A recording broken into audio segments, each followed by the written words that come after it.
তো হ্যালো আসসালামু আলাইকুম গাইস। তো আজকে আপনাদেরকে দেখাবো বড় বড় রেস্টুরেন্টে কিভাবে স্কোয়ার পরোটা বানায়।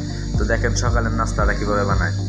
তো এখন আমি পরিমাণ মতো ময়দা, আমি 5 কেজি ময়দা আমার লাগবে, তার জন্য 5 কেজি ময়দা নিছি। তারপরে পরিমাণ মতো লবণ দিয়ে দিলাম, তারপরে পরিমাণ মতো তেল দিয়ে দিলাম। 5 কেজি ময়দার ভিতরে আধা কেজি তেল, তারপরে পরিমাণ মতো পানি, 2-2.5 কেজি পানি। তারপরে ভালো করে সাবান দিয়ে কোনি পর্যন্ত হাতটা ভালো করে ধুয়ে নেবেন। হাতটা ধোয়া শেষ হয়ে গেলে তারপরে খামিরটা ভালো করে মিলিয়ে নেবেন। তো দেখেন কীভাবে মিলাইতেছি। তো ভিডিওটা চালু দেখানোর কারণ হয়েছে আস্তে আস্তে দেখালে অনেক সময় লাগবে, প্রায় 2 ঘন্টা লেগে যাবে। তো এত সময় নিয়ে দেখার মতো কারো সময় নাই, তার জন্য ভিডিওটা খুব চালু করে দিছি দ্রুত। তো সবাই খেয়াল করেন। তো গুছিয়ে দিয়েছি, দাপ ধূপ কটা গুছিয়ে দিলাম। গুছিয়ে দেওয়ার পর হাতে একটু তেল নেবেন, তেল দিয়ে গুছিয়েবেন। গুছিয়ে নেওয়ার পর আবার উল্টায় আবার একটু তেল নিয়ে আবার গুছিয়েবেন। তো দেখেন কীভাবে আমি গুছিয়ে দিয়েছি।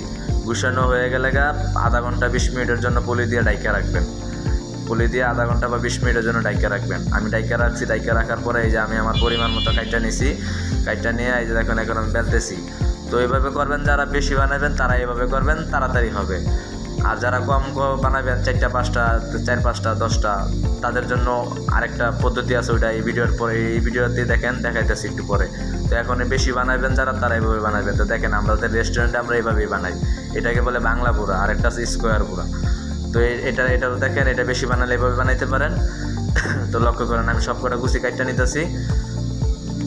তো গুছিগুলো কাটা হয়ে গেছে। তো এখন পেঁচাইতেছি। তো দেখেন কীভাবে পেঁচায়, 2 হাত দিয়ে কীভাবে পেঁচায় দেখেন।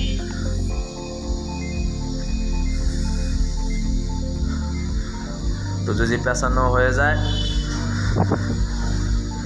এই যে আমার পেঁচানো হয়ে গেছে সব এক লগে। আর আবার 5 মিনিটের জন্য পলি দিয়ে ডাইকা রাখছি।